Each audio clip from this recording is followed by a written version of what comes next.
Est-ce que la ministre de la Condition féminine peut se lever et regarder droit dans les yeux les femmes et les jeunes filles qui seront éventuellement touchées par ce projet de loi et leur dire, avec la même indifférence que son premier ministre, qu'il y a d'autres emplois de disponibles? Ça vise autant les femmes que les hommes. C'est le port de signes religieux qui est interdit.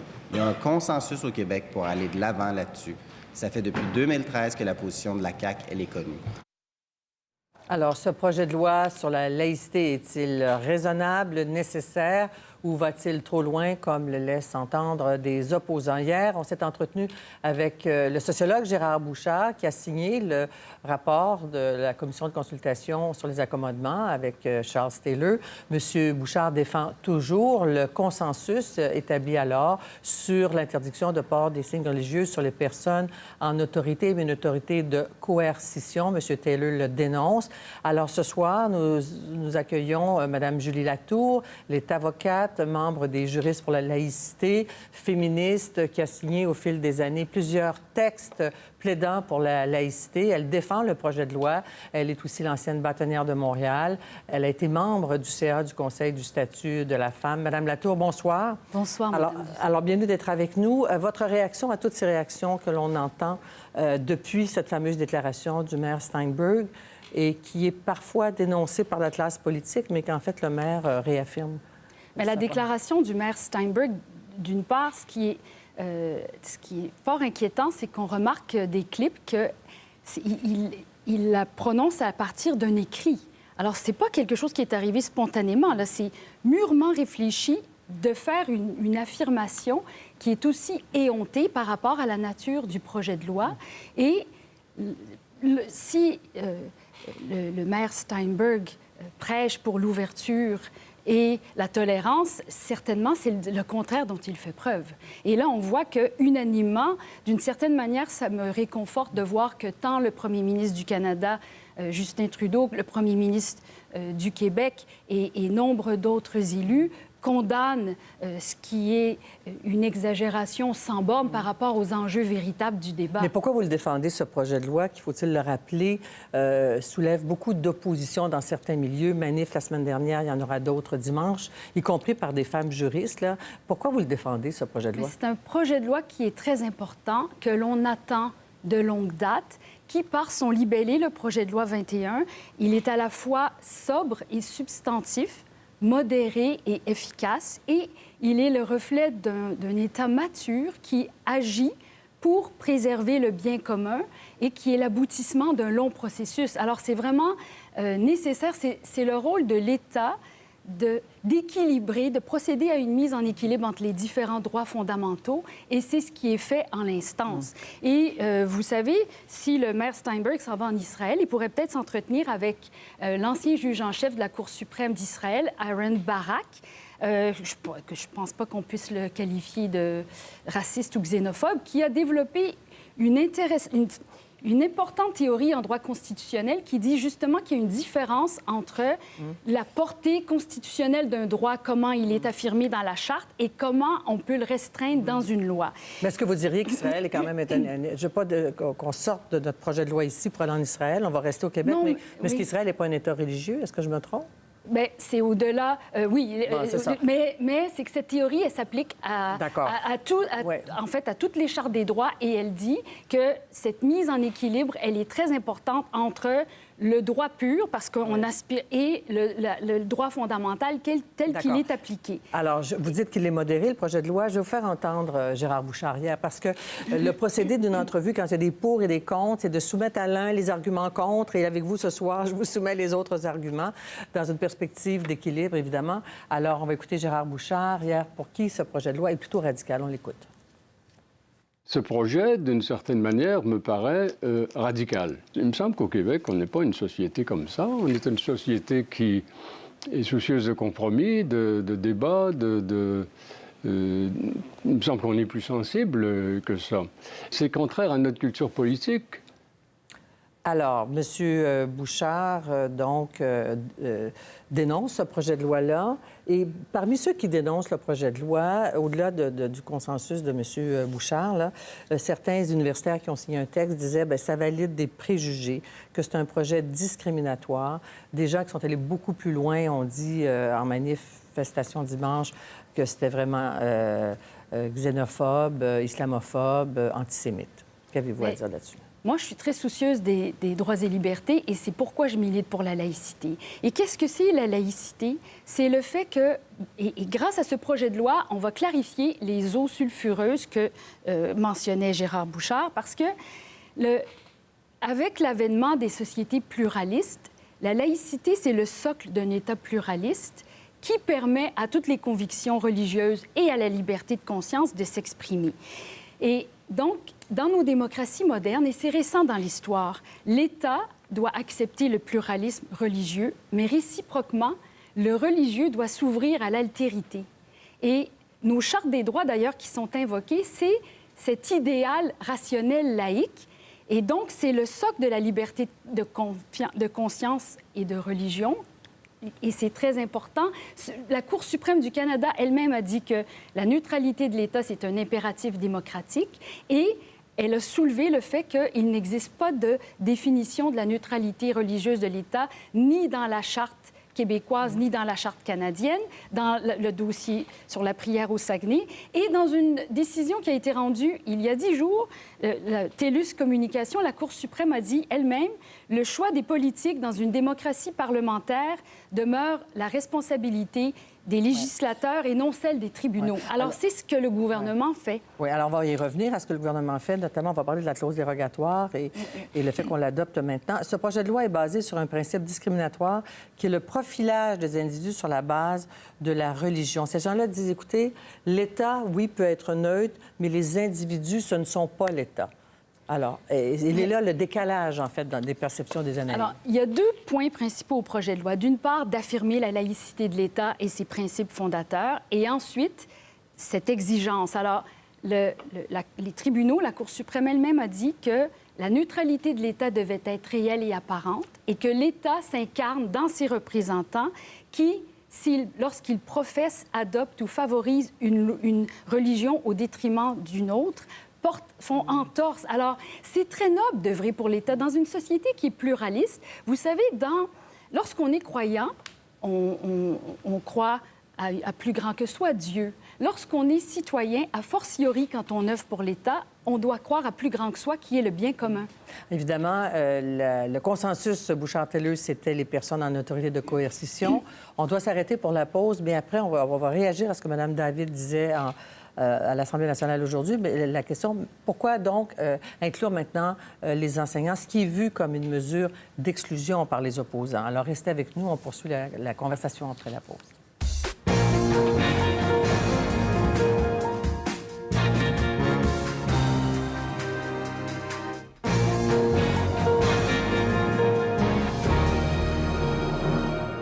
Mon invité ce soir est la juriste Julie Latour, qui défend le projet de loi, qui le trouve essentiel. Madame Latour, avant la pause, je lançais la question, pourquoi les enseignants? Hier, on avait M. Bouchard qui défendait encore son consensus, qui constate que le projet de loi est radical. Mais pourquoi les enseignants? En quoi ils exercent une autorité? Les enseignants, d'une part, le Québec ayant déconfessionnalisé ses commissions scolaires, alors les Québécois ont collectivement renoncé à des droits constitutionnels d'avoir une éducation publique chrétienne, catholique ou protestante, et que le visage soit neutre. Vous savez, Albert Camus, l'écrivain, disait l'école doit être le lieu où l'on enseigne que le savoir universel partagé par tous, ce qui n'est pas le cas du religieux. Et un professeur ne peut pas arriver en classe aujourd'hui avec un chandail « Dieu n'existe pas ». Alors, la réciproque, cette autorité, elle est celle d'ouvrir à la liberté aussi, parce que c'est le rôle de l'État de nous permettre de nous émanciper de notre famille et de notre communauté. Écoutons ce que M. Bouchard nous disait là-dessus hier. On entend souvent, à propos du hijab, on entend dire que les femmes qui le portent font du prosélytisme auprès des élèves, que le seul fait de porter le hijab est une forme d'endoctrinement, que le port du hijab et des autres signes religieux peut traumatiser les élèves. Mais rien de tout cela n'a été prouvé. Et à ma connaissance, il n'y a même jamais eu d'études qui ont été faites pour appuyer des assertions comme celle-là. Et M. Barrette, Jolin Barrette, on l'a vu, questionné par les journalistes aujourd'hui en début d'émission, là, quand on insistait là-dessus, les journalistes, ils se sauvaient un petit peu, là. Alors, est-ce que c'est un argument, n'est-ce pas un argument valable de la part de M. Bouchard? Mais Gérard Bouchard a reconnu, lors de votre entretien, que pour les juges et les policiers, c'était nécessaire cette neutralité pour la confiance. C'est le même principe qui s'applique. Je vous dirais que l'étude s'appelle le bon sens. C'est la neutralité réelle et apparente qui est déjà établie par les tribunaux. Mais j'ai été également extrêmement étonnée d'entendre Gérard Bouchard dire qu'il ne voyait pas d'objectif urgent et réel au projet de loi, alors que c'est lui-même, j'avais l'impression de rêver, qui a coprésidé la commission créée en 2007, qui a sillonné le Québec, qui a coûté des millions, qui a tenu des audiences partout à travers le Québec, qui était une commission nationale. Alors pourquoi a-t-il accepté s'il n'y voyait pas un enjeu? Et parlant de Bouchard-Taylor, j'aimerais aussi mentionner, dans le cas de Charles Taylor, que l'on voit partout et qui s'érige comme un parangon de vertu, c'est étonnant que l'on n'entende pas davantage le fait que, peu de temps avant le début des audiences de la commission, il a reçu à titre personnel la bourse Templeton de 1,5 million de dollars US, une bourse qui remercie cette fondation, sert à disséminer le fait religieux dans le monde. À mon sens, alors, d'une part, vous savez, dans les cours d'anglais, on apprenait « My Taylor is rich ». Il n'y a rien d'illégal là-dedans. Non, mais je vais vous arrêter, là. Je vais vous arrêter. Au niveau de l'impartialité de la commission, ça jette sur les travaux. Je pense que c'est un élément qui est extrêmement important. Mais revenons quand même au projet de loi. C'est ça qui est en cause. M. Taylor est un philosophe. Il a reçu cette bourse. Vous en parlez publiquement. Mais revenons. D'abord, il renie maintenant, de toute façon, le consensus. Sur la question des personnes en autorité de coercition, ce que les gens disent, en fait, c'est qu'il y a un pouvoir de coercion. On prive les gens de liberté. Un enseignant ne prive personne de liberté.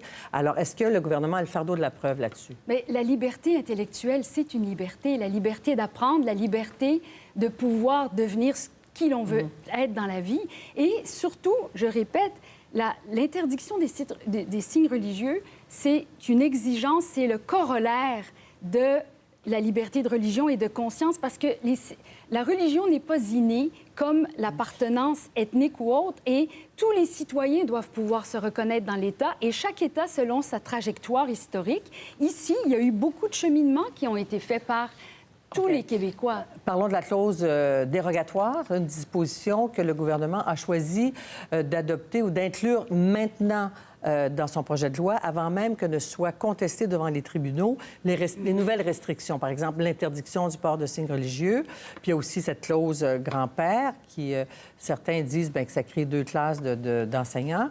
Alors, cette clause dérogatoire, elle prive les citoyens de tout recours devant les tribunaux. Et en cela, les gens disent que c'est complètement illégitime de l'adopter. Mais la clause dérogatoire fait partie intégrante de la Charte des droits et libertés et de la Charte canadienne, dans les deux cas, suite à des négociations qui ont eu... Alors, il n'y a pas d'article ONI ou autre. Et Jean Chrétien lui-même, qui était ministre de la Justice à l'époque, dans une conférence en 2012 pour les 35 ans de la Charte canadienne, disait... La Charte canadienne, pourquoi elle est vue comme un modèle dans le monde? Parce qu'elle est le résultat d'un équilibre parfait entre le pouvoir politique et judiciaire. Et d'où vient cet équilibre? De la clause dérogatoire. Alors, et le fait que certains opposants disent qu'il n'y a pas de problème concret à régler, il n'y a pas de problème réel, il n'y a pas d'urgence à régler maintenant en adoptant cette clause-là. Est-ce que le gouvernement n'a pas ici, encore une fois, le fardeau de la preuve? Mais le but de la clause de dérogatoire, en l'instance, après 12 ans de débat et de réflexion, c'est que nous ayons une paix sociale, d'abord et avant tout, de mettre un terme aux hostilités, d'avancer ensemble vers un avenir collectif partagé.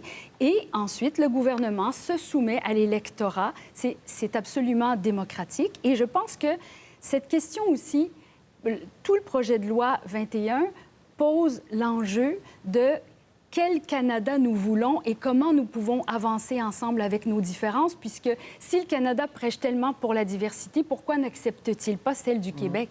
Dans les manifestations, dimanche, on entendait des femmes dire que ce projet de loi mettait en danger la vie des musulmanes, que dans les CLSC, les femmes ne pourraient plus travailler. Que répondez-vous à ça? Mais c'est un code vestimentaire. Alors, comme vous savez, nombre de corps d'emploi visés portent déjà un uniforme. Hein? Tout est dans le mot uniforme.